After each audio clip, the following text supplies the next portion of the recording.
Hello, welcome to episode probably like 106 of the franchise. 107. 107. Hey, we're doing well. I'm your host, Daniel Aaron Burr. Is it cold over there? No, Aaron Burr. I just, we're covering Breakin this week, and Right. this is a franchise that has contempt for the letter G. All right. Oh, Yeah. I get it. I thought maybe you were doing an Alexander Hamilton, Aaron Burr reference. Oh, no. I will not make Hamilton references because then people will think I'm a supporter of the musical. Right. Even though I am now a Lin-Manuel Miranda fan. Right, exactly. Yeah. All right, listen, Breakin hates the letter G. We fucking hate this G. We support apostrophes and apostrophes only. Fuck G's. And this is nothing but a G thing, baby. It's true. These were OG hip-hopsters and breakdancers. You'd think they'd be okay with G's. You would think. Maybe they still harbored some animosity for the FBI, so they didn't like G-men, so something like that. I don't know. It's possible. Henry, Yes, what's sir. your name? I don't have any G's in my name. Hank, Master Chaka Khan. What's that? Is that a reference to Breakin? I don't remember. Breakin has one of my favorite songs of all time. I'm ready to talk about it. Yeah. Mine too. It's got a And lot I'm of not hip being hop. ironic. It's got a lot of hip hop, and all the hip hop in this movie is like, my name is Ice-T, and I'm here to say I'm ready to rap in a freezing way. Yeah, I was just gonna say I liked probably every part of the music of almost both these movies except for any part that Ice-T was speaking. Get out of town. Yeah. I How was real into like dare the you. funk. I really like a little known fact about me, Daniel. I really like a lot of 80s sort of Isley Brothers Gap band type of stuff. Ugh. Like I really dig a lot of that stuff. And so Herbie you get Hancock. the what? Herbie Hancock. Yeah, well, sure. No, but like Chaka Khan and like I said, Gap band. So I dug a lot of that shit. Like I was totally into it. But once we got into that like early rap where they're I love just that saying, shit. proclaiming their name and they're here to say. No, I mean I like some of it. Like what do they consider the first rap song of all time, right? A rapper's delight. Yeah, Sugar Hill Gang. Like I can deal with that. I like that. But Ice-T, I don't know, man. We'll get He's there. great. I love how sort of like cutesy he is in these movies because like he went on to like have like a metal band and write songs about murdering police officers. Right, and in this right. movie, he's just like breakity break, dancing along. Probably why he later recanted these movies and said they were quote Whack. whack. Yeah. They are pretty whack, but I gotta tell you, I don't know, man. loved them. I had a good time. Yeah, oh, me too. Okay, good. I don't even mean whack in a bad way. It's just like if I guess like if the Ice-T of Body Count Right. would call these whack, but Obviously, doesn't want to be associated with that. no. I mean, that being said, he's been he's he just got promoted to captain on Law and Order SVU. Oh, good for him. That takes Yeah. a lot of studying and tests It to took become a 20 captain, so. years for Finn Tutuola. How long did it take him? 20 years. He's been on that 20 show years. for 20 years, and he finally got promoted to captain. Yes. Yeah. That's real time, everybody. Yeah, real he's time. the leader. Real time promotion. That's right. All right. Breakin'. Let's talk about it. It's so these movies we're talking about Breakin' and its sequel Breakin' to Electric Boogaloo, famous title. Famous title. And Famous neologism. Electric Boogaloo was a title I considered for this podcast. Oh, you mean you were just gonna? Oh, Yeah, I get it. I thought about it Sure. because it's a show about sequels. It, like I said, I don't know if you heard me, but I said, it's a neologism, so it would have been a clever thing. You're right. I like that. That would have worked. Would have been a good title, right? Yeah, but the franchise has so much catchier. A certain je ne sais quoi. All The right. franchise.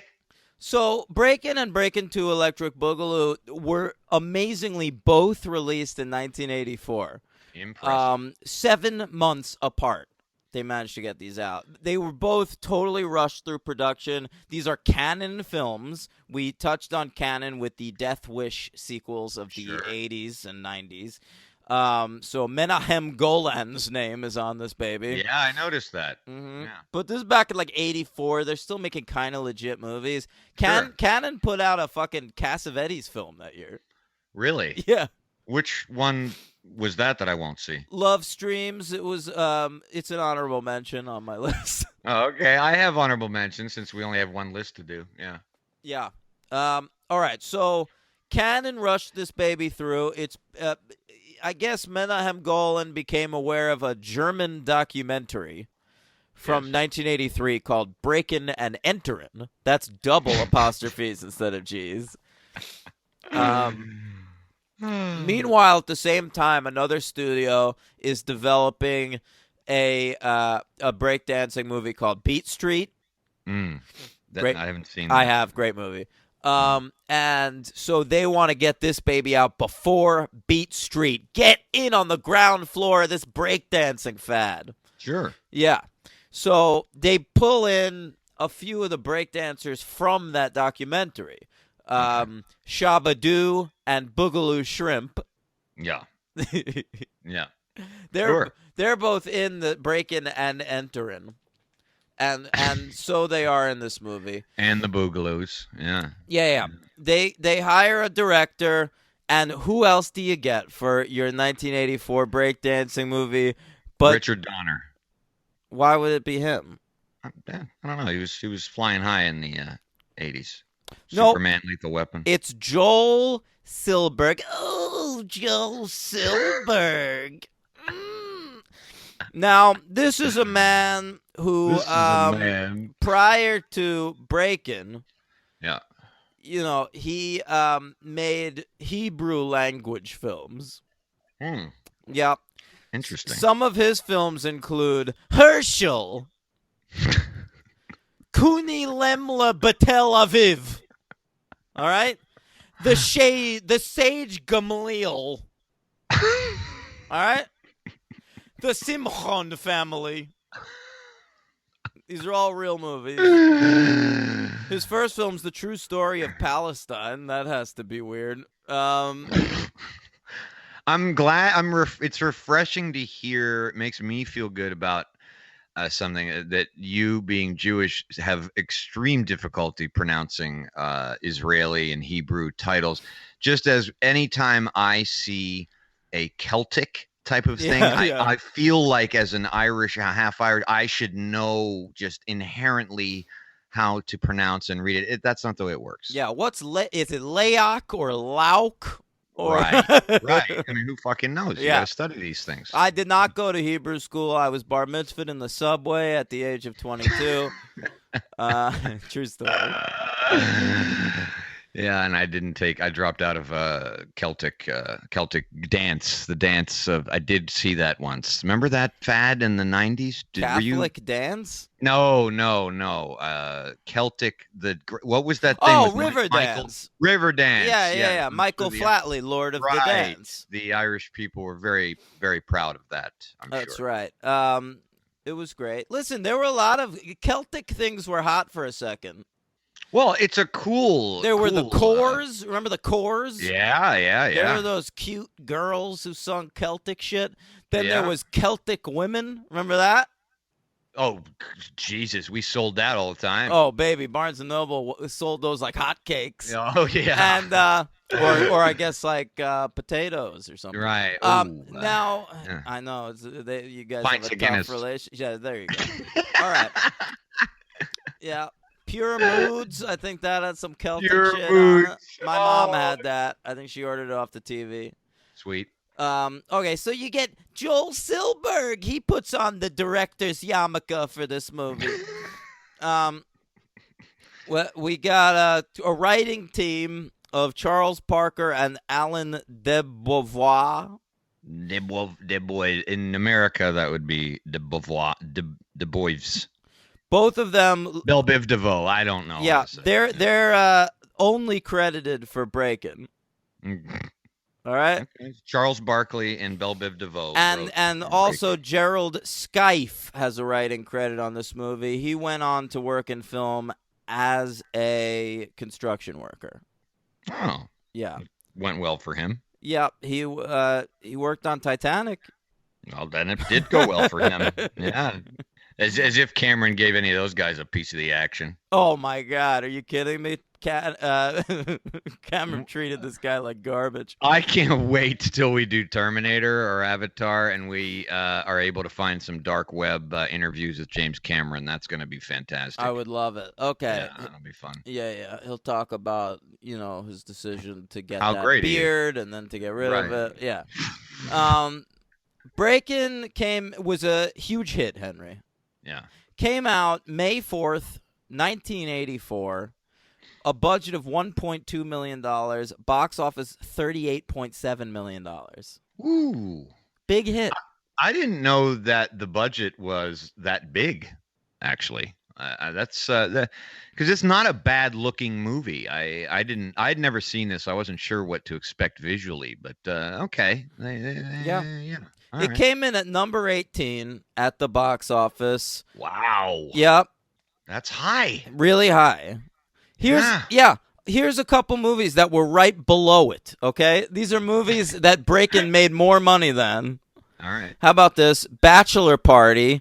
Jeez. And a little movie that you just mentioned, called The Terminator. This made more than the Terminator. Breakin' made more money than The Terminator. Oh man, I hope Cameron got heckled about that. Yeah, I hope that fucking construction worker went up to him on the set and was like, my fucking movie made more than yours. Oh yeah. Yeah. Wow. All right. All right. And this came in slightly below 2010, the 2001 sequel. Oh yeah. We'll get to that one eventually. Yep, we sure will. Yeah. All right. So I have my. I mean, Breakin' 2 came out in 84 also, so we only have an 84 list. Right. It First should be noted that there's a pseudo third Breakin' movie. Yeah, I looked into that Okay. after you mentioned it. Okay, Yeah. it's called Rappin'.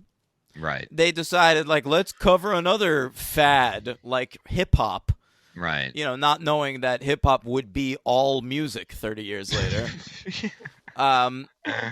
And I tried to watch this movie, Henry. Yeah. I spent, hours looking for it. Cannot find it on the internet.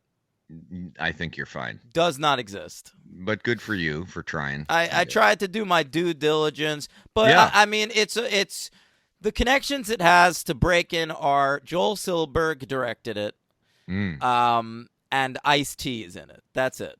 Okay. Yeah. I thought Ice-T, was the only. Yeah. Okay. It's got Mario Van Peebles. Did that also come out in 1984? 85, the next year. Oh man. Yeah. Okay. All right. All right, so that didn't do very well, and Canon was having issues because didn't they have like a big flop that fucked them over for a while? Oh, I don't know, man. It's all in that documentary that I still have to watch. Yeah, I'm gonna try to look it up, but yeah, so they were under fire because of that. So they had to lower all their budgets, so they stopped making Breakin' movies, which is very sad. I feel like this should be rebooted. I totally agree. Yeah, This would kill. it would. It would have to be done good though, because if it was turned into like a Save the Last Dance bullshit, then I'm not into it. But if they just stick to their guns and their roots, man, I want to see it. I want to see 55-year-old Turbo get out there. Yeah. I mean, look, they honestly, this movie made me want to watch more dance movies. I can't say that. But, So I want to pitch to you right now, Henry. mm, Can we pretty soon cover on the podcast the Step Up films? Oh. I will put it on the docket. All Yeah. right. Yeah. We Yeah. will be doing another musical soon. Well, yeah, but that's not a dancey Yeah, musical. but having said that, I mean that's fine. Of course, those would be great to cover. Having said that, I did make a note that, and I wrote down "not kidding" in underline. This is the best musical ever made. It's not really a musical. Well, as you know, and as our fans might have known, I don't know. I hate musicals. I am not a fan. I loathe them. Probably my least favorite genre. One of my least favorite genres of movie.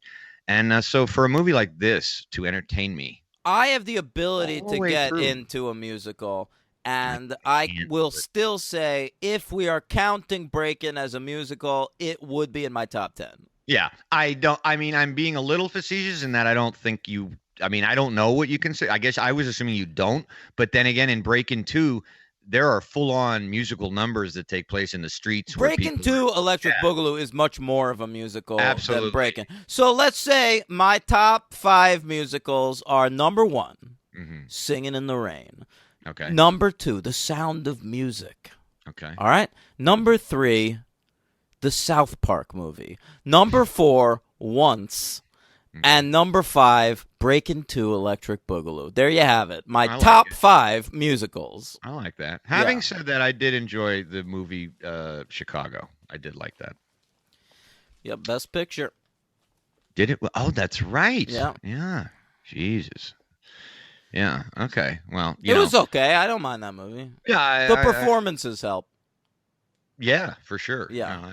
No, I'm not really a fan. So if this is considered a musical, then it's probably my favorite one that I've ever seen. I mean, Breakin' anything 2 that, Electric Boogaloo? no, well, we're getting into the rankings, but the first one was, yeah. And I also forgot to mention, I want to give a shout out real quick. I would come to it anyway, but besides saying Chaka Khan in there, it also has one of my favorite bands ever, the Barkays. Yeah. Just fucking killer There's sound. good music throughout. There's like Yep, a yep. couple good punk songs even. Like it's Yeah.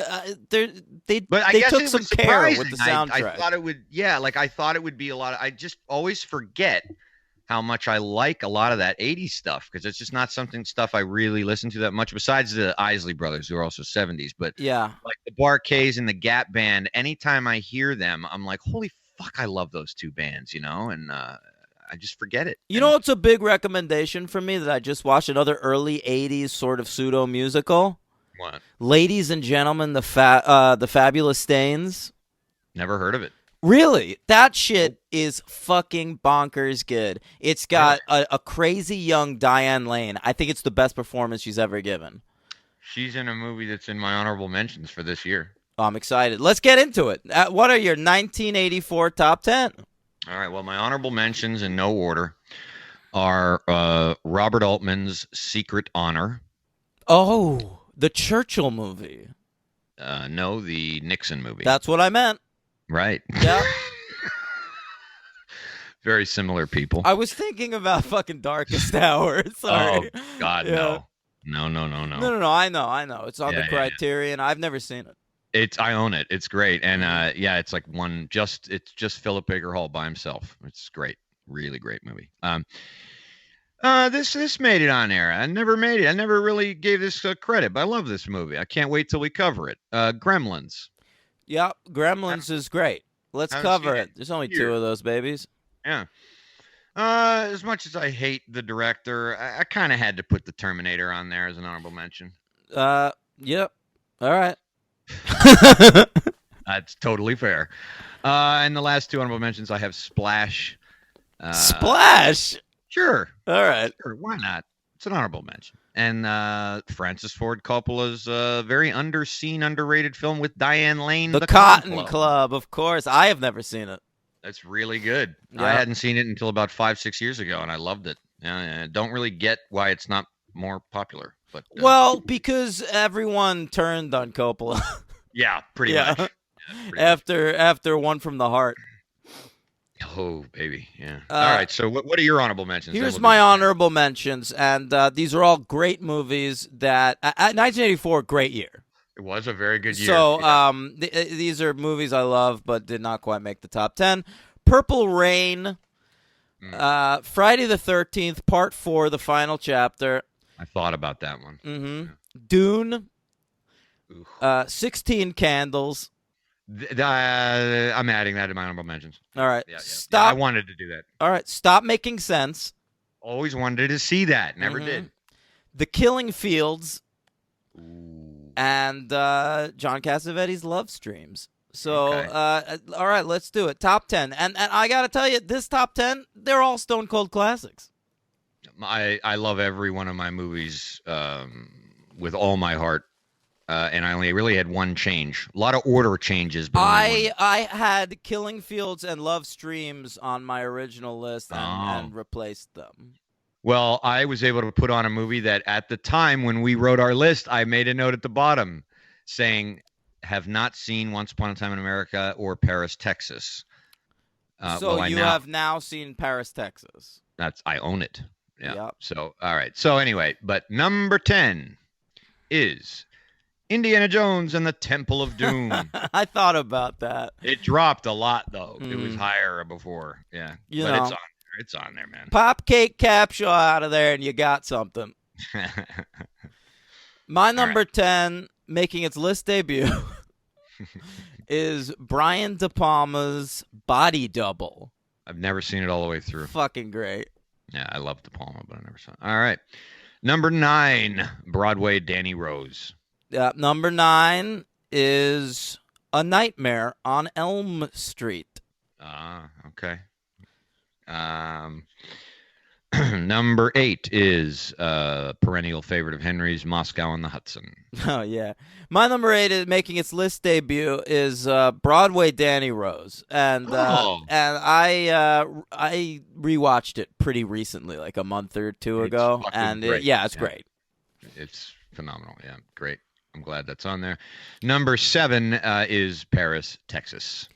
Number 7 is This is Spinal Tap. Yeah, baby. Oh, yeah. Number 6 is The Killing Fields.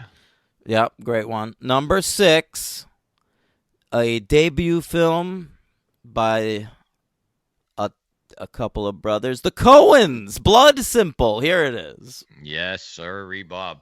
And now we come to heavy hitters.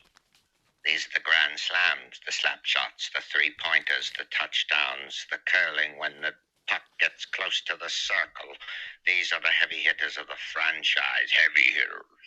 Yeah, okay. What are your heavy hitters? This is Spinal Tap. Number 5? Yep. I have a comedy over there at number 5, too. A little movie called Ghostbusters. Talk about your heavy hitters. Number 5? It's a great year. Ooh, okay. All right. Number 4, probably my favorite baseball movie of all time, if we're getting real, The Natural. Oh, yeah. Good movie. My number 4 is another debut film by a great independent filmmaker. That's right. It's Jim Jarmusch's Stranger Than Paradise. Of course it is. All right. Just a little bit better than Ghostbusters, Henry. Is it really? That's really hard to believe. Haven't seen it, though, so I can't comment. Okay. Yeah. You don't even believe that yourself, though. I do in terms of like my affection for it, but I mean, Really? it's not like you'd see that and go like, I get Jarmusch now. Yeah. All right, number 3. Cannot wait to cover this. A seminal movie in my life, Beverly Hills Cop. Yep. Okay. Number 3. Here it is, Henry. A movie that is not on your list. Amadeus. Oh, when I did this list, I knew I was going to have to deal with that, but then I completely forgot about it now. It's like, what's that one I always forget? That's like The number Revenant. 1. Yeah. All right. Number 2 movie of 1984 is Blood Simple. Oh, yeah, it's great. Okay, my number 2 is Paris, Texas. All right. We got quite a few similar things here, yeah. Mm-hmm. And the number one movie of 1984 and one of my top 10 movies probably of all time is Ghostbusters. Yeah, it's a great one. My number one and one of my top 5 movies of all time, Henry. Yeah, I think I know this. Here it is, the long cut of the great Sergio Leone film, his masterpiece as far as I'm concerned, Once Upon a Time in America. Got it. All right. Still need to do that one. That's a pressing issue. That's sort of like Fitzcarraldo with me. It's more important.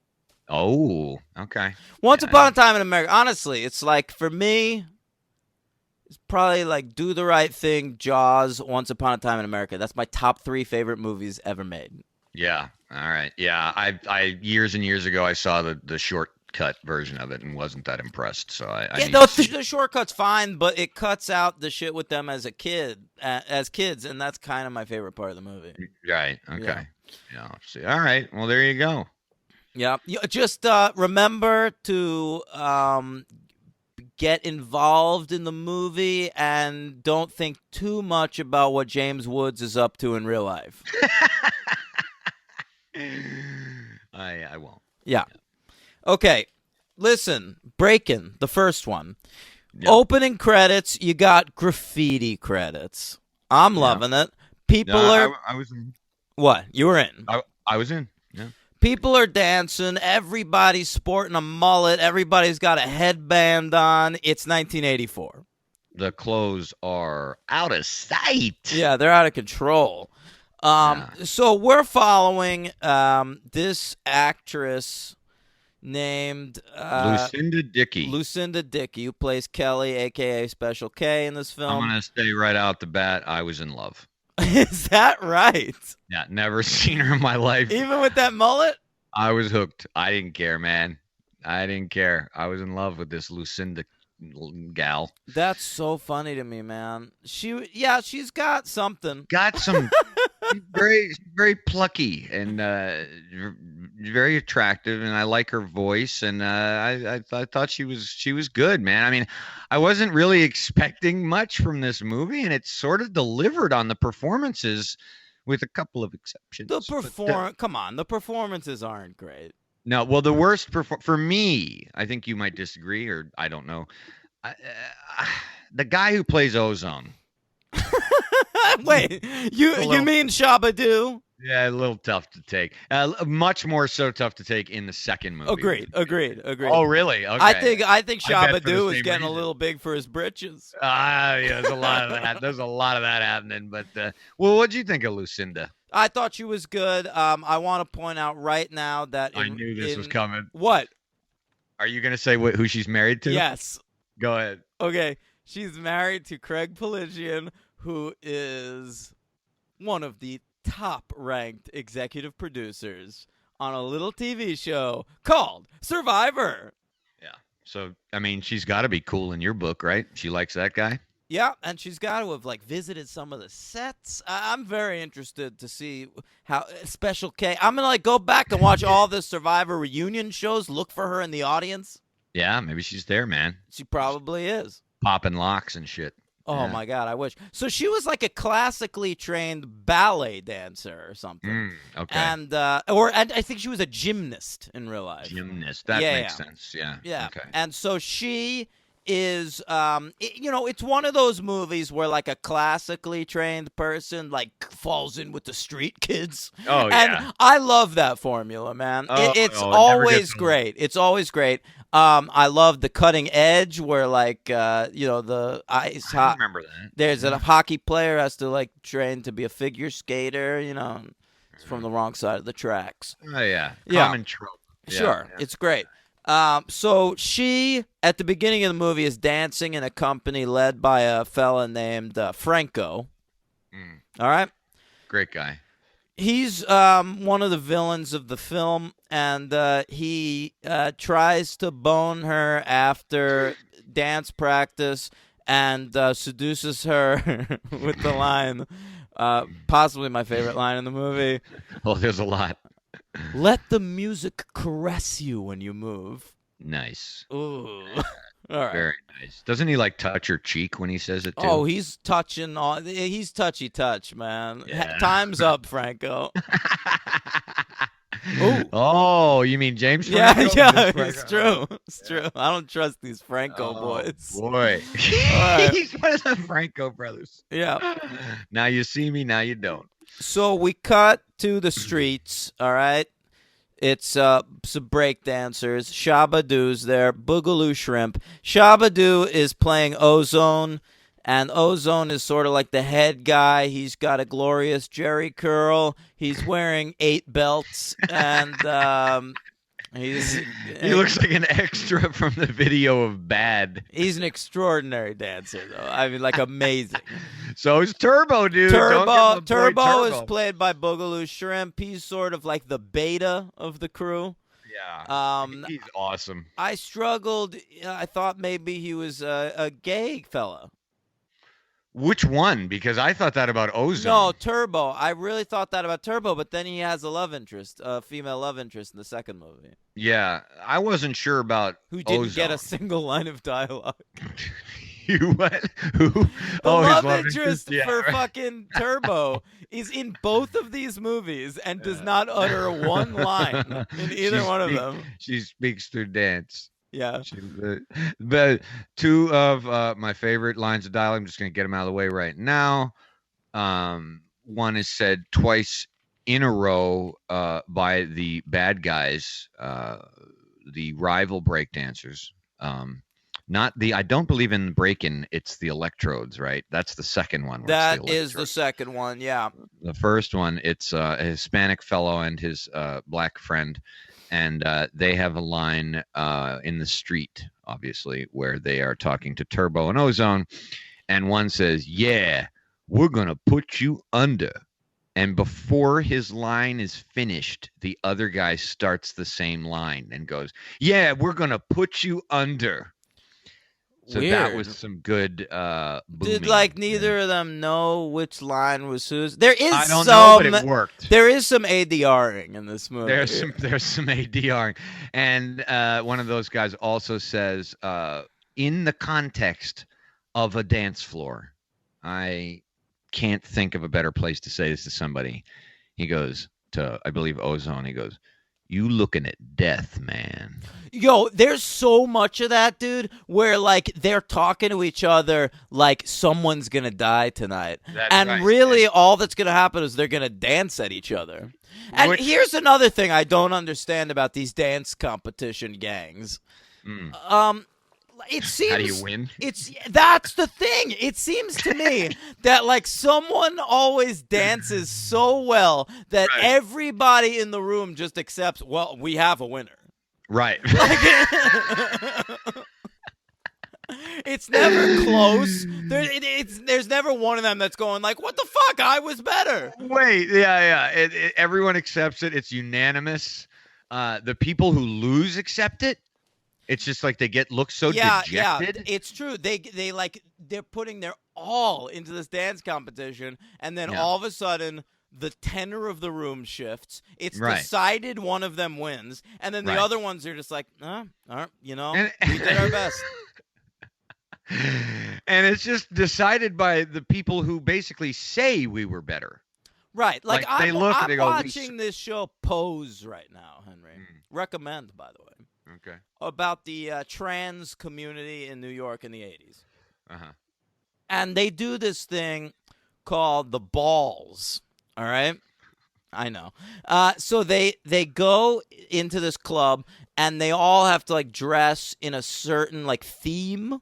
Okay. And then there's a table of judges that judge them. Yeah. That makes sense. It's hastily put together and not that formal. Right. But just like the dance competitions in this, but they go by what the judges say. There's no table of judges in the dance competitions. Everyone just sort of someone does a dance move that's so good that they're that's it.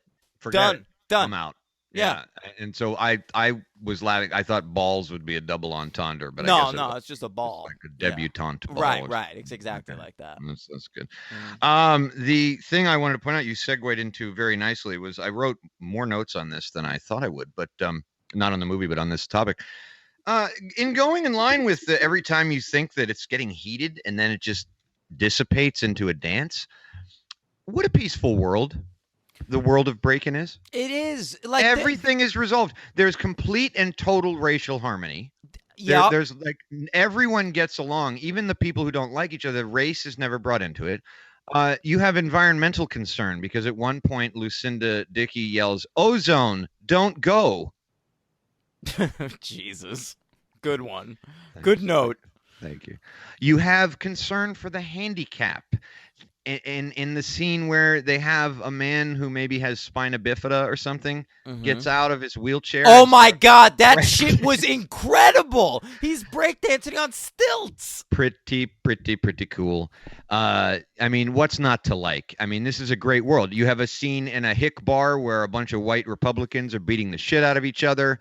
It's great. Yeah. Listen. Yeah, it's true. You hear that chair get pushed back. Yeah, David Cross joke. Great David Cross joke. Now, the only judge in the movie happens to be the fellow who I got to record the BFI soundtrack for the show. But he well, makes there's a at the end there, yeah, there's like a talent show at the end, kind of, for like a dance contract or something. I will say that this movie has the exact structure of School of Rock. Oh, does it? Yeah, they stole their structure from Breakin, I think, because it's like, the crew. Well, there isn't much structure at all. Yeah, but it's like the crew of kids, like they're just like practicing their, like the whole movie, like they're trying to become a great band, and then at the end of the movie, they're gonna get locked out of this talent show, and the head of the crew has to convince the judges to let them perform. And then they perform, and they're so good that everyone just thinks they're awesome. Don't they perform? I haven't seen that movie in like 13 years, but don't they perform It's a Long Way to the Top if you want to rock and roll? That's the second song they perform. First, they perform the song that the little guitar boy wrote. By the way, don't look up what any of those kids are doing today. Uh-oh. Uh-oh. Depressing, huh? It's DUI City.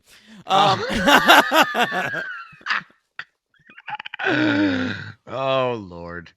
Yeah. So, the first scene we see them dancing, my favorite, there were two parts of it that I cannot go forward without mentioning. Sure.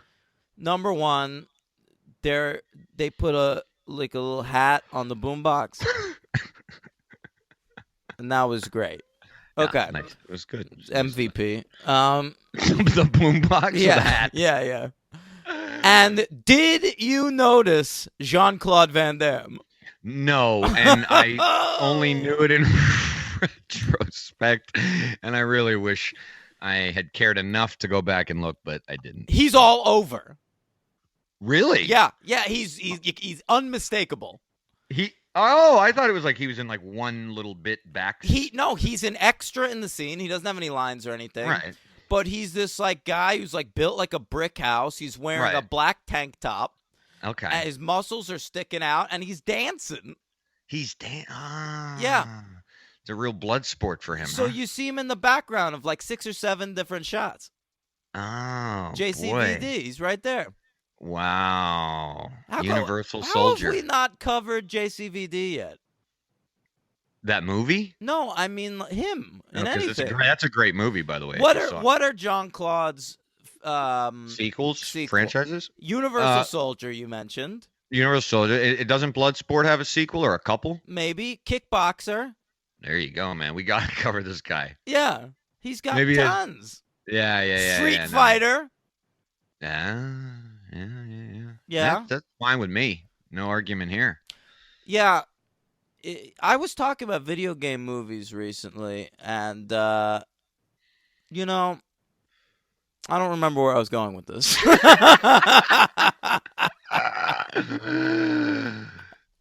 Follow that thread. Anyway, Henry. Yeah. Yeah. So they dance and Special K, well, Kelly, her name is at the beginning. That wasn't a drug yet, right? No, I mean, I don't know. It might have been. Mm. She's named after ketamine. She gets taken to see the breakdancers by her gay friend after Franco attempts to sexually molest her. And she meets the breakdancers. They introduce themselves as Ozone and Turbo. They say those are our street names. Right. And she wants a street name, so they name her Special K. Right. And then, they don't get along swimmingly at first, but there's a mutual respect. She's clearly a talented dancer, if not necessarily a break dancer. Right. And they sort of take her in as part of their crew. Yeah, there's a little bit of that actually in other ways too. The wrong side of the tracks type thing. It's kind of a dirty dancing thing going on there too. Oh, big time! Because we get a montage of them teaching her how to street dance. My favorite part of the movie, my favorite scene. The montage. Yes, because it's also set to that song. By And it Chuck goes on forever. They play like the entire song. I love it. Ain't Nobody.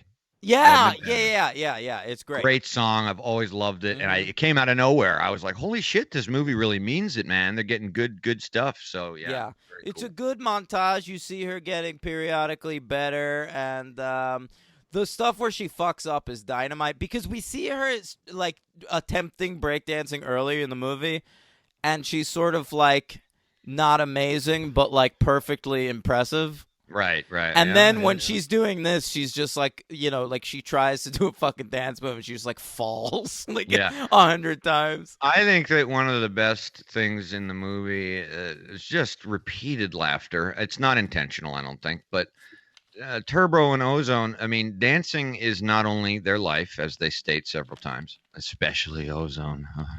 If they're just like walking or turning around, it's a dance move. Oh, they love dancing so much. Everything they do is dance related, like the way they eat a cheeseburger or pull a chair out. It's a dance move. It's amazing. It's a lot of commitment. No, it's totally true. Do you remember how about the long extended sequence where I guess Ozone and Turbo make their money by working in a bodega?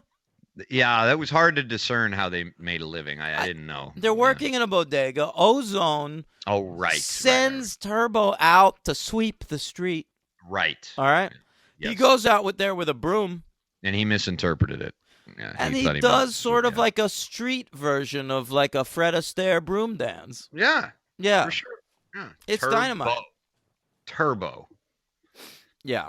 Is this now, again, these movies conflate a little bit. Is this in this movie is where they go to the house of Kelly and visit the parents? And no, eat? Parents don't show up till the second movie. No, you don't know anything about Kelly's background in this movie. I was blindsided to find out she's rich.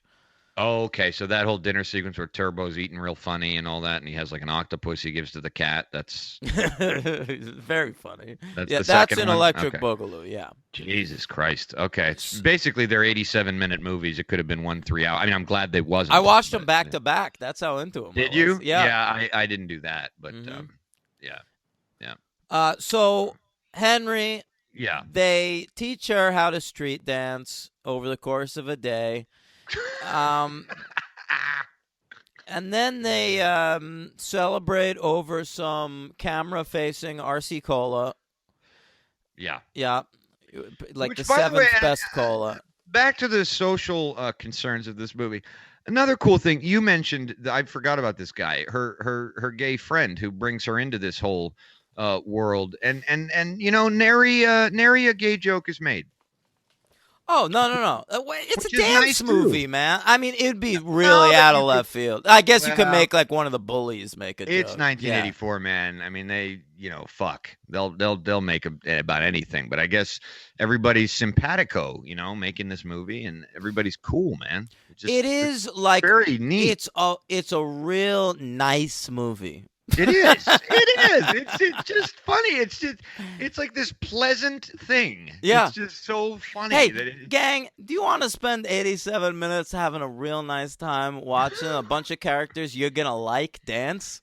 Watch some Breakin. Do it.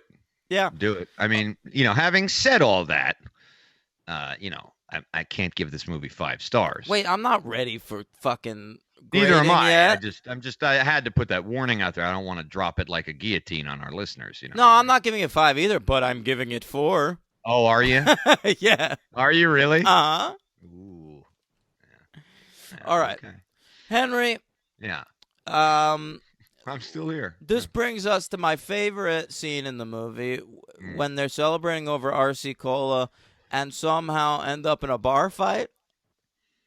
And the bar fight gets out of control real fast. You got to remind me of this. There's like a crazy fight scene. Motherfuckers getting tossed through tables and shit. Wait, this is the white hick redneck scene? They're like eating outside. Yeah, that's the scene, right? Yeah. Yeah, okay. It is unreal. It's great. I loved every second of that. And they just sort of walk out.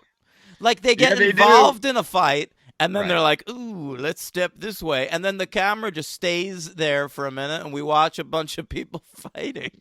If the rednecks would have started, I actually half expected them. I swear to God, No, dude. fuck that, though. I agree, my but- least favorite musical of all time is West Side Story. Get it out of here. I mean, it's terrible music, terrible movie. But no, but I halfway thought the way the tone of the movie was that like the Hicks would say something to them like, "This is real dancing," and they'd like do like a square dance or something. That would and be then, like, amazing. I would have liked actually it. what I thought was going to happen. I Mhm. was like, oh, there hasn't been any violence yet, so maybe they're going to have like a dance off with the rednecks. So that would be interesting. That would be the scene where there was a gay slur, too. For sure. Yeah. Henry. Yeah. Yes, Daniel. I'm saying your name a lot this episode. You are. Yeah, it's interesting. So Kelly gets an in with an agent, a dance agent. And you think he's going to try to fuck her too, but he never really does. Christopher McDonald. Yeah, probably the most famous actor in this movie, Definitely, Christopher McDonald. You've seen him, folks. You look him up, you'll know him. He's big enough that he turned down a role in the sequel. Really? Did he? Yeah. He was that big already? I guess. I don't know. He's never much more than a character actor, but he's in a lot of shit, right? I knew him primarily for a long time as a dad in kids' comedies of the 90s. That's how I got to know him, but he's been in tons of shit. I'm looking him up right now just to see what I mainly knew him from. So, like, he's like the dad in Leave It to Beaver, the remake. He's the dad in he's Elijah Wood's dad in The Faculty. Okay. He's like an evil guy in Flubber. He was also one of these guys who's like an asshole white businessman in a lot of movies. Always, yeah. I mean, this is not what I knew him from. I knew him years before, but the only TV thing I really knew him from, he did appear in Boardwalk Empire. That's for a right. while. Yeah.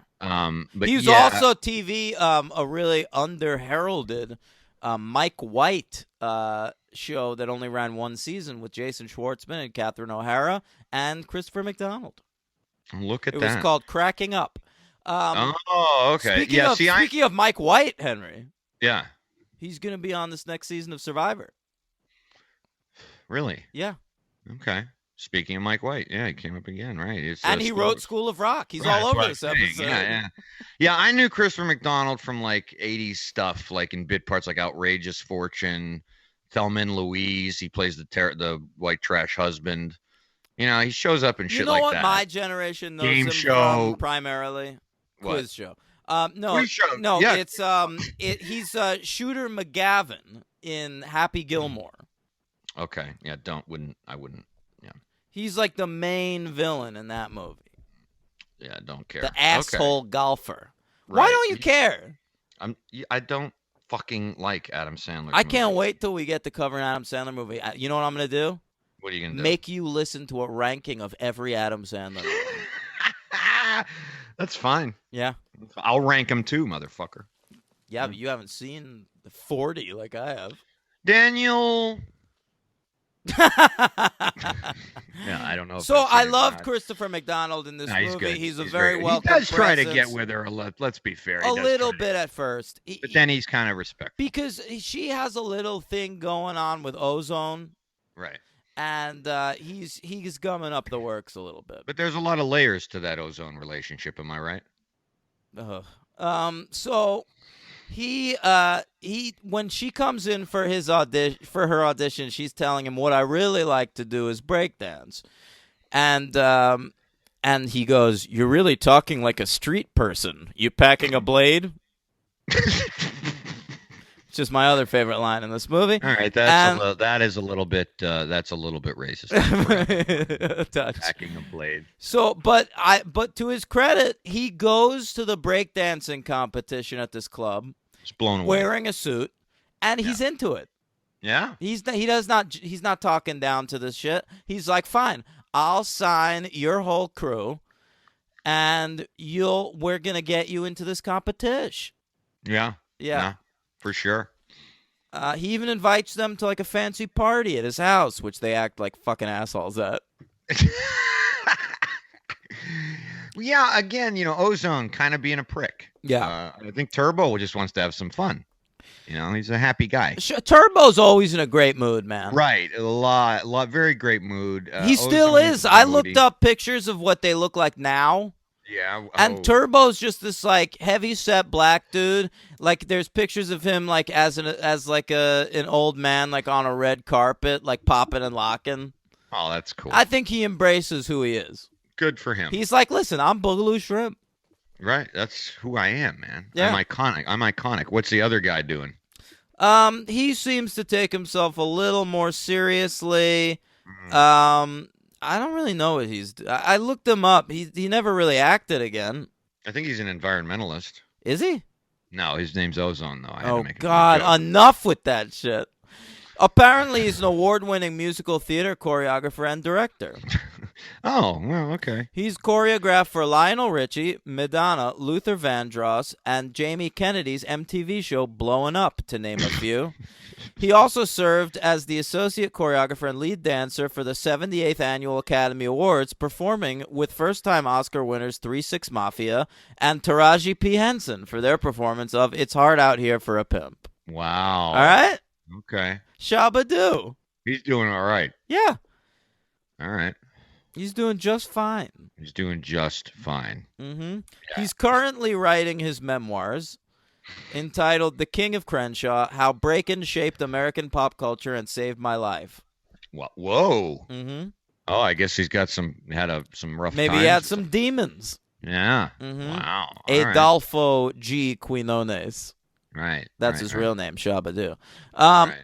So they get into the fucking dance competition at the end. Of course, they get to compete against Franco's crew. Yeah. Yeah. Franco also suffering from Napoleon complex upon all his other problems. What, is he short?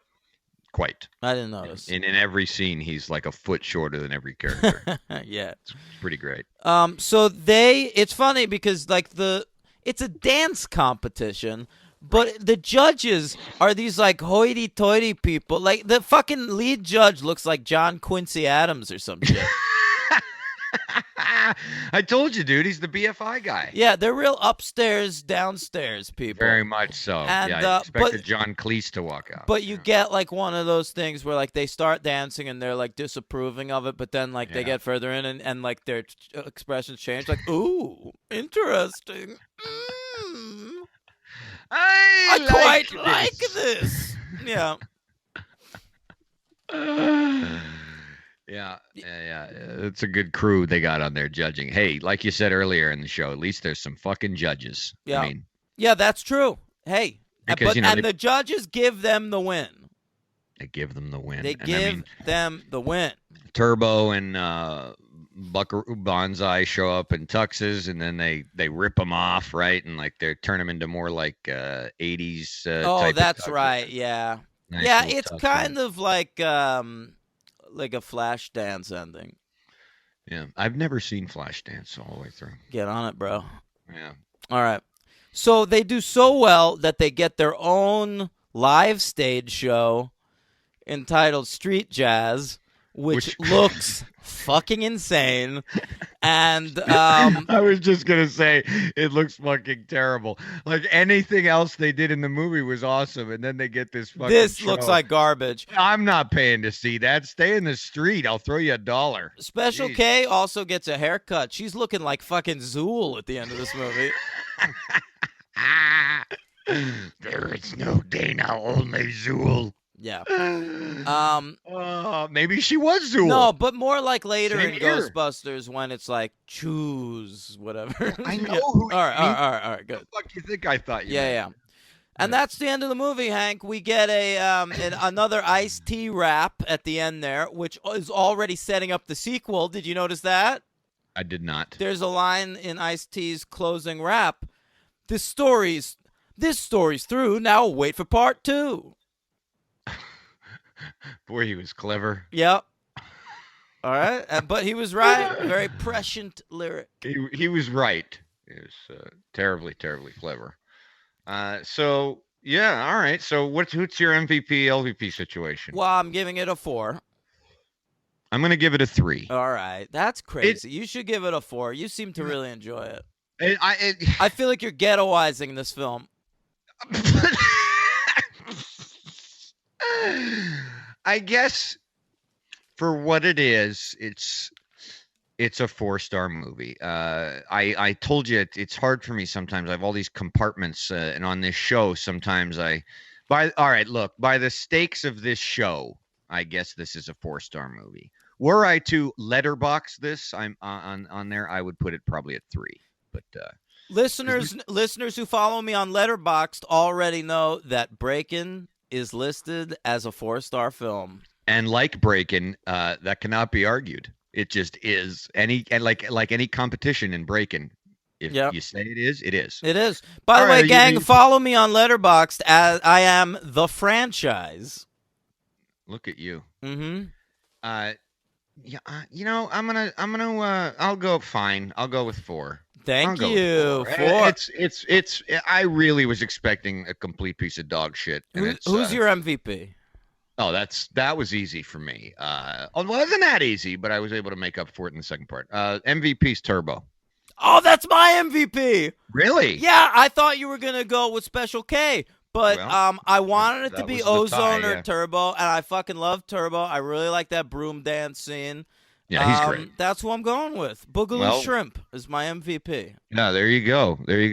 My LVP is Ice-T. That's fucking ridiculous. No, Ice-T I did not enjoy his rapping. Ice-T is a welcome presence in this film, and his rapping was great. Nope. Hey, look, I'm coming at this movie from a different perspective because I love a lot of the music in it, like the Bar Case, Chaka Khan, and that kind of shit. So Ice-T. Oh, we get it. You like Chaka Khan. That's right. But he is in the same movie as them. So when the music is so awesome, and then it goes into the flippity flap and the blibbity blah, it's not that but good. I love the flippity flap and the blibbity blap. Right, I know you do, but I don't dislike that type of stuff. But like I said earlier, it doesn't work for me. Who's your LVP? I just said Ice-T. Oh right, I forgot. Sorry, I was trying to figure out my own. I think I know who yours might be. Who? But I think it'd be the character, not the actor. I don't know. Is it Franco? I don't know. I liked Franco as It's not really fair, right? Yeah, he's fine. He's a good villain or whatever. Yeah. I don't know. No LVP. You're fucking nuts, man. 4 stars, no LVP. Look at this guy. You know what? I'll give it to Joel Silberg, the director. Not that I have any real problems with the directing in this movie, but I love breakdancers' footwork. And every so often, there's too much shooting from the waist up in this movie. Oh, okay. Yeah. That's Let me see the full dance. Very strange comment. Okay. All right. Now, everybody, it is indeed time for your favorite part of our broadcast. Oh, of course.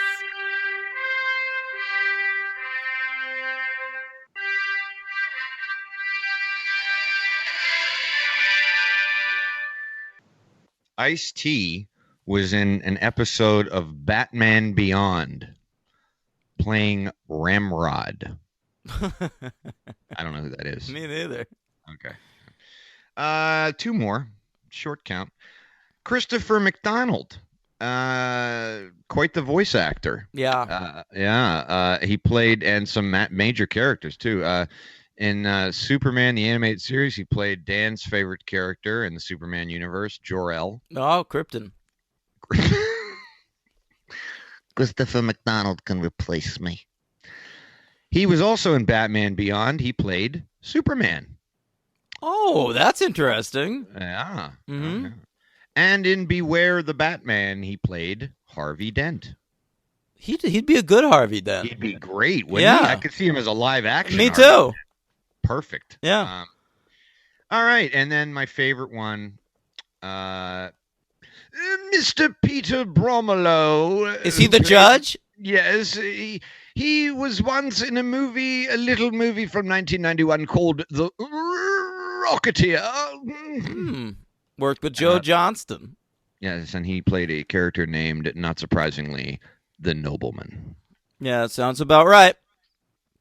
That's it. I bet That's he talked down to Billy Campbell. Billy Campbell. Is that guy's name? I think you're right. I don't know. Was that somebody? I think he's the Rocketeer. Yeah. Okay. And just a heads up there, no superhero count for Breakin' 2. So interesting. Yeah. All right. All right. All right. Breakin' 2, Electric Boogaloo. 7 months later. New director, weirdly. I was gonna. The original director. Well, I mean, I guess it was just like he couldn't turn around another movie so fast. Right. So a lot of work. Yeah, I mean, he came back for rapping, so clearly he didn't have too much of a problem. Right. This is Sam Furstenberg, a regular in the canon world. I think you mean Sam Furstenberg. Good call, Sam Furstenberg. Great joke. All right, he directed such classics as Revenge of the Ninja, Ninja 3, The Domination, American Ninja, American Ninja 2, The Confrontation. All right? A lot of ninja movies. He also directed the Cyborg Cop franchise. Now, that's not Van Damme. No, a lot of like lesser Van Dammes. I feel like he's worked with like Mark Dacascos a lot. Fuck is that? You know, he was like one a of thing those for like a second. action. Yeah. I wasn't completely out of my Freudian mind there when I just thought Cyborg was a Van Damme thing. Wasn't he in a movie called Cyborg? He sure was. Okay, good. He was not a cop. No. Yeah. All right. So Breakin' 2 Electric Boogaloo is a little bit of a departure for this fella. He's more of an action-y director. Oh, right. Mm-hmm. Ninjas and such. A lot of ninjas. Our writers for this film are a couple of ladies, Henry. Oh, Jan Ventura and Julie Reichert. Jan Ventura's only credit is Breakin' 2 Electric Boogaloo. Julie Reichert has no other credits except she wrote and directed a movie in 2011. What? Yeah. It's called Warrior Woman. Oh. All right. I seem to not remember that. Yeah. It sounds crazy. Warrior Woman. She gets like haunted in her dreams by one of her ESL students or something. Okay. Yeah. All right. Okay. So check it out, gang. Warrior Woman. Yeah. Okay, so they wrote it. It was released December 21st, 1984. A similar budget, box office of $15 million. Did not do as well. Now, we like to say the perfect amount of time between movies in a franchise is 3 years. So 7 months is probably pushing it. Something Lucasfilm found out recently.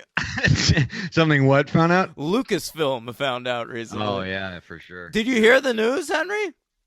I don't know. What? I have. It seems like every week I have Star Wars news for you. Do you have a recording or something? This is amazing. Okay. Solo, a Star Wars story, tanked so bad. That Lucasfilm has canceled all non-episode Star Wars movies. Stop it. I swear. That's huge. It's huge. It's huge. So everything we've been hearing about a Boba Fett movie, a Lando movie, a Obi-Wan Kenobi movie, they're donezo. Oh my God. Yeah. That's a little. I mean, I don't really care. Thank but God. That's a little rash. No, don't you think? just fucking get rid of them. No, I agree with you. But like, don't you think even as like from like a financial perspective, I mean, it did that bad. You're gonna not try anything else. Just make one episode a year. Yeah, I guess they rake in enough dough that way. Yeah, they're still gonna make listen. They're still planning on making the Rian Johnson trilogy. They're still planning on making the Game of Thrones guys trilogy. Yeah, there's plenty of fucking Star Wars movies. Oh, I don't out. need any more. You know that. But they're done. Yeah. Solo is the second and final Star Wars story. Wow, Christ Almighty! I didn't think it was that bad. Didn't do well.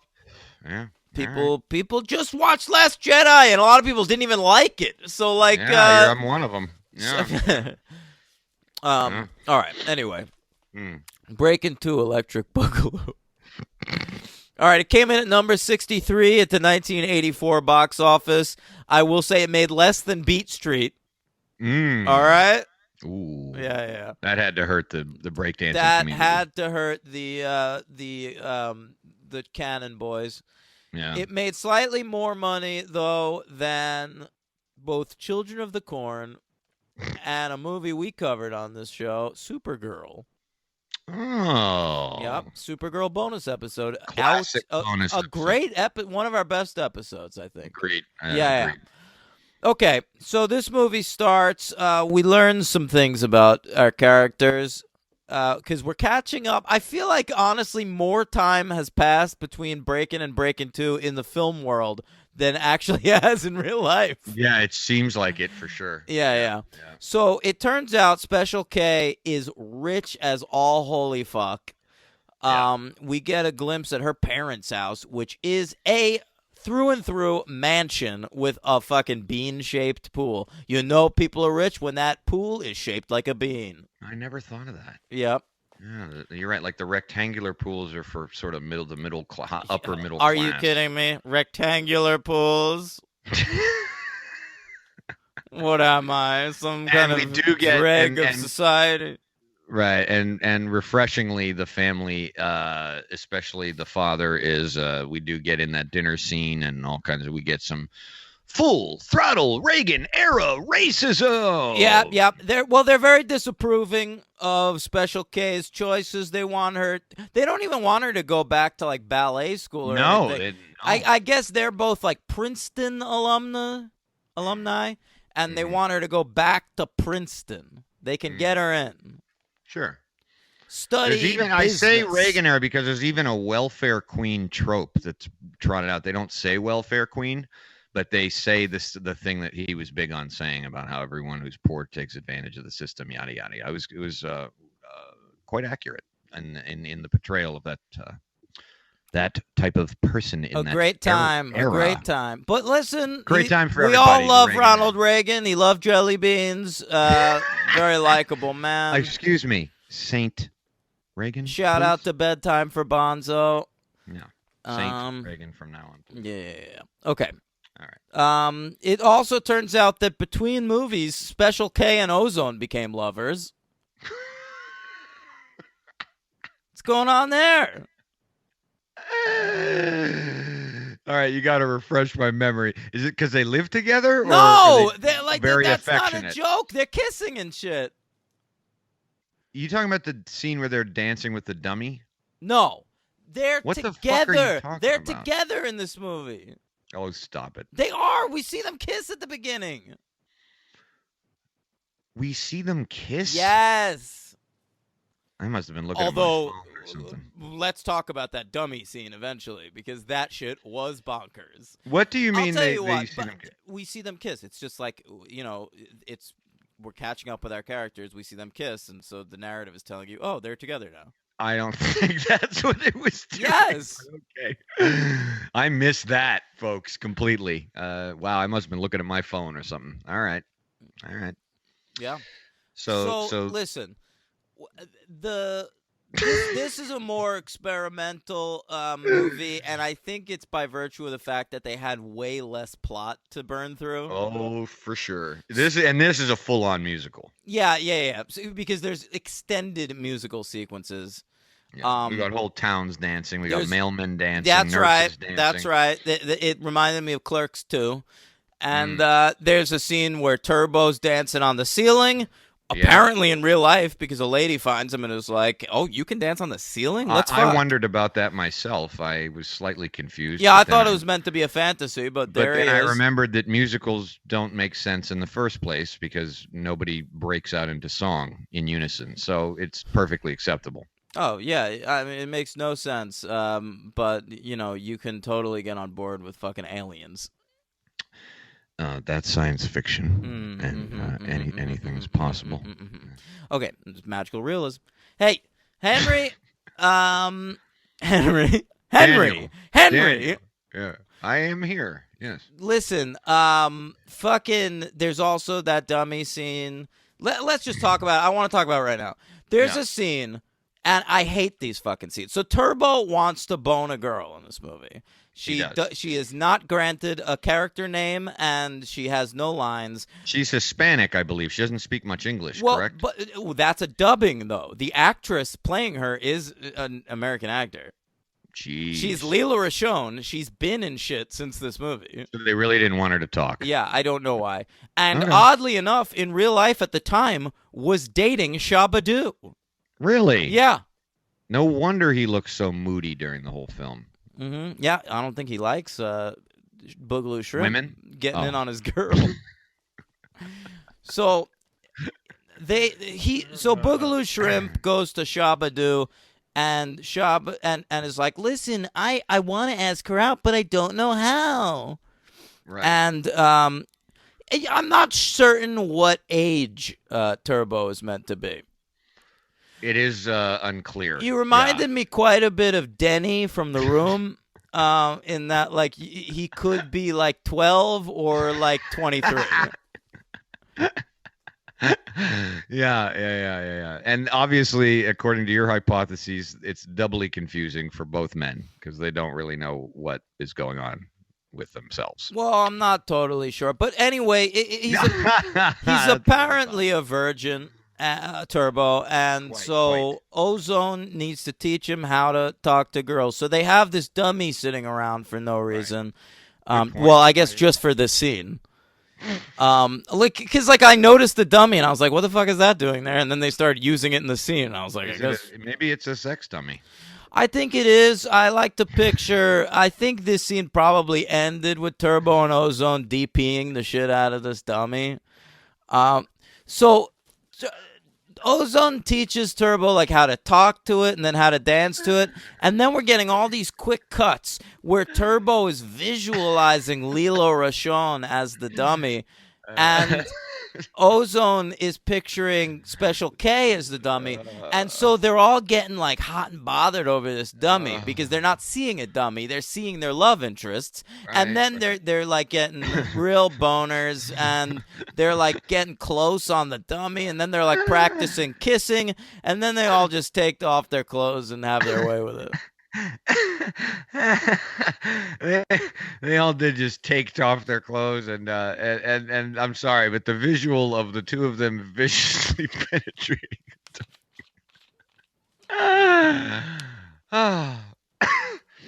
Whew. That's almost as disturbing as the movie I saw last night. What movie? Hereditary. Oh, what'd you think? I thought it was fucking great. Okay, good. Okay. Oh yeah. Let's talk. So the whole movie is generally about Ozone and Turbo have ties to what is Mafia. this? No, it's like a Y. What is it? it's like a youth center with a boxing ring and all kinds of shit. And somehow the boxing promoter is correlating boxing to break dancing. It's a very strange sequence because like they come in and it's like it would make sense if they knew him, like because they all lived in the same community and they're real tight. But there's like an attempt by the old boxing coach to like verbally kind of express that breakdancing is like boxing, but it's not really ever shown. It's very strange. But kids love it. There's tons of kids Right. in this It's all place. They're helping children, and they're going to tear it down and build. What did they say they were going to build? A wall? A mall. I think. A mall, not a wall, a mall. Oh. Sorry, that set itself up, man. I think he's going.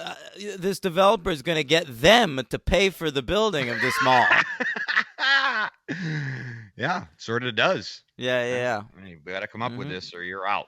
I don't know what they're going to do with these kids once they get pushed out of this rec center. I don't know. I hope they don't take them away from their families. I think they might end up in a concentration camp.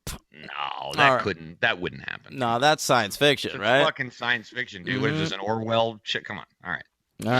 All right. Breakin' 2.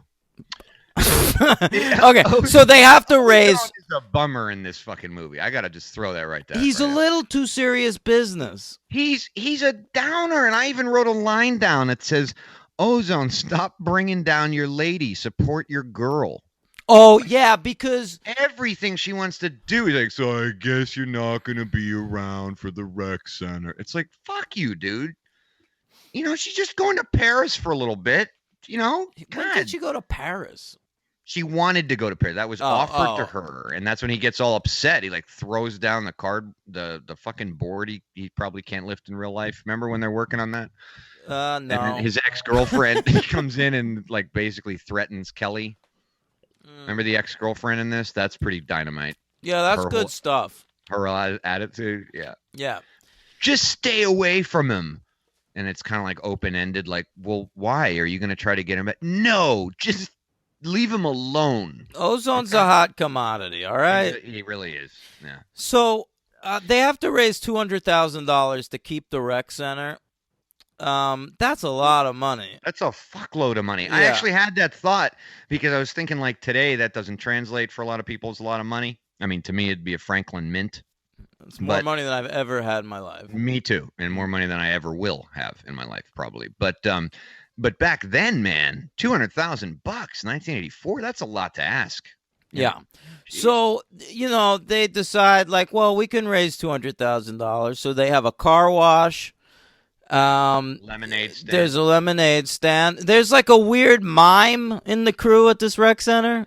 Creepy. Or like maybe a magician. I don't know what this guy's supposed he's like to be. wearing bottom half clown makeup. It's very strange, but he's drawing caricatures on the street. Right. You know, the thing about caricatures is they have big heads but very little bodies.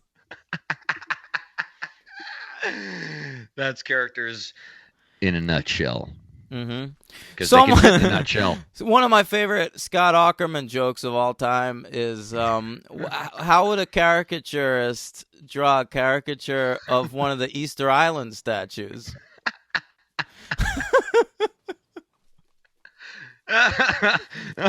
That man is brilliant. Yeah. So what happens next, man? They raise The plot kind of lost They me raise 'cause $7,000, which is Right. not the same as $200,000. So they try to do other shit like they go to her family. Yeah, they go to her family and ask them for money. Like I guess this that's about why they money? make Special K rich in this movie, because Sure. that's like an out, is like Right. ultimately like we can ask the parents for money. We just have to convince them that like breakdancing is a viable art form. Good luck. Yeah. So they at one point they like tie themselves to the building to like prevent them from knocking it down. Yeah. Turbo he starts running around. He steals a construction worker's lunch pail, and then he falls down a huge flight of stairs and fucking cracks his head open, which is amazing. That was the best scene in the movie. Dude. Okay, then Well, the hospital scene. yeah, then we're in the hospital, Thanks. and the Ozone like starts to like big him up. So Turbo starts like dancing in his hospital bed, and then these 3 sexy nurses come out. Oh yeah. Yeah, they're very sexy, and they start reviving patients. All right, there's like a guy in a wheelchair, and the sexy nurses dance up to him and make him have the ability to walk again. It reminded me greatly of the scene in Awakenings when they tried the special drug on It's a everyone. lot like that. It's a lot like that. The sexy nurse, they even drop by the morgue and they revive a dead guy. Sure. It's pretty amazing.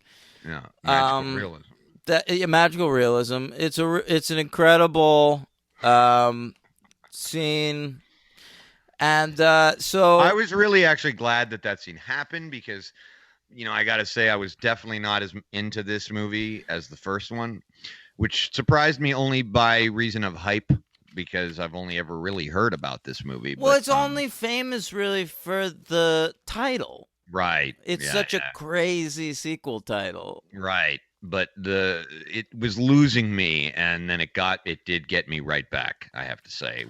With the hospital scene? Well, when Turbo falls. Yeah, that shit is incredible. It's a big flight of stairs. Yeah, the best fall since one of those Death Wish movies. Dummies? Yeah, just phenomenal. Or Amanda Peet in the X-Files, I Want to Believe. That was a good fall. Oh, yeah, I forgot about that. Or Harrison Ford in The Fugitive.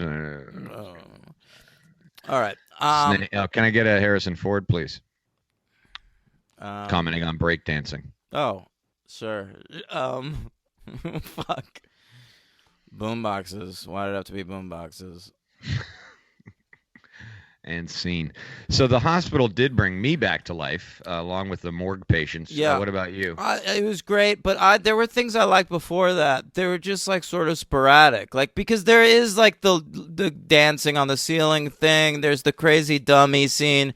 There's just like not really a thread that's pulling me through this movie, but just like short bursts of craziness. Yeah, that's true. That's true. I also have 2 notes here. I don't even really remember. One says Ice-T dressed like a Mad Max Road Warrior breaking an LP with a hammer. Could have happened. I'm sure it happened. Yeah. I don't then I have here Ozone dressed like Kung Lao from Mortal Kombat, and he manifests an audience. Oh, okay. Yeah, right. I kind of remember that. Like he's performing in front of the rec room, I think, and like he's doing so well that an audience just like it's not like people come over to watch; they just like appear. Right. That's a good point. Yeah. All right, and then we have to do a show at the end of the movie to raise the money, and I like how it's described. They say there's going to be dancing and juggling, the whole works. That's everything. I guess they threw in the juggling for the clown guy. Yeah, that just to make sure he got a piece. Yeah. And then they end up getting the money from the parents, right? They end up giving a contract, right? Is that how they get it? I don't think all of it, but I think it's like they're doing a fundraiser. And they've raised all but like $30,000 or something. Right. And the parents are like, listen, we've watched you break dance. It is pretty amazing. Right. We're going to go ahead and support you. Ozone, we've come to see, is not just like a horrible, black specter on the streets. He's actually a decent guy. So here you go. Yeah. Yeah. They have a change of heart. A change of heart until the '84 elections when they voted for Walter Mondale and he got clobbered, and then they went back to being Reaganites. Oh, yeah, you're probably right. Yeah. But for that moment, they gave them some money, so that's cool. Sure. Yeah. Henry, yes. What do you give Breakin' 2 Electric Boogaloo? This is not moving no matter what you say, but this is a 3. It is a 3. Yeah, I enjoyed it. Mm-hmm. But like you said, too many short bursts of energy and just barely enough plot to hang on to. That's right. I agree. I don't usually say this about movies because I like streamlined movies where there's just kind of one thing happening. But this movie could have benefited from like maybe like a couple of subplots going. Well, I think we should have delved deeper into the Turbo love interest. There you go. Why? Like, I want to get to know that character. Yeah, sure. Yeah. Turbo could have his own movie. Forget Han Solo. Yeah. Well, he did, right? There's that snail. Remember that movie? What?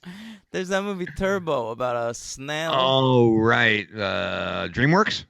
Probably. Definitely not Pixar. All right. Someone called me out on Twitter, like, you give Henry shit for, like, not knowing the difference between Pixar and other things. But they were like, but you don't know the difference between other shit. Like, you know Pixar, but, like, if I said, like, is this DreamWorks or is this whatever, you wouldn't know. And they're not wrong. Oh. I love the contemptuous build-up to an admission of guilt. Yes. Yeah. Well, yeah. Hey, what are you gonna do? All right, who's your MVP? That's going to definitely going to Special K. Special K gets it for this movie. Luminous. Oh, God. All right. Again, I got a real clear LVP too. Okay. My MVP. I'm gonna go with Ice-T. Okay. No, I don't. I guess I'm gonna just go with Turbo again. Really? Yeah. All right. I'll go with the dummy. Or the three sexy nurses. So many MVPs in this film. MVPs. Yeah. No ties. Remember? Yeah. Who's your LVP? Ozone. Ozone. That's fine. I'm gonna go with this character, Randall, who's played by he's an actor named Ken Olfson, and he is just like the fucking Shylock lawyer in this movie. Wow. I want to shut down the rec center. Oh, the guy with the bow tie? Yeah, he looks like that guy who's the evil Jewish lawyer in The Wire. Oh, he does look like him. Yeah, or maybe he looks a little bit like Steven Tobolowsky. He does look like him, and he also looks like the lawyer in Fletch, who's always trying to get Fletch to pay his alimony. Oh, yeah. That was a great subplot. Man, Fletch, what a great movie. I know, dude. Phenomenal. When he goes to visit him at the house at the beginning and they just know each other. Great scene. It's hilarious. It's fucking genius. Yeah. Oh, he draws the foul. All right. In conclusion, I'd like to recommend Fletch and both Breakin films. Both Breakin films ranked by me. I'm going Breakin and then Breakin 2 Electric Boogaloo. Same here. Okay. All right. And if anyone knows where I can watch Rappin', I'd still be interested.